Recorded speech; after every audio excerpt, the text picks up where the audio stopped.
விஷ்ணுவின் தசாவதாரங்களில் 10வது மற்றும் இறுதி அவதாரம் கல்கி அவதாரமாகும்.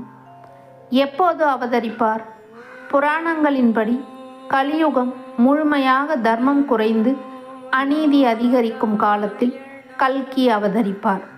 அப்போது உலகம் அநீதியாலும் பொய்யாலும் நிரம்பி இருக்கும்.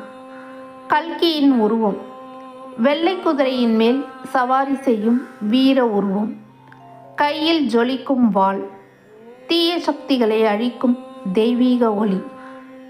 ஏன் அவதாரம்? அநீதியை அழித்து தர்மத்தை மீண்டும் நிலைநிறுத்துவதற்காக கல்கி அவதரிப்பார் என்று புராணங்கள் கூறுகின்றன.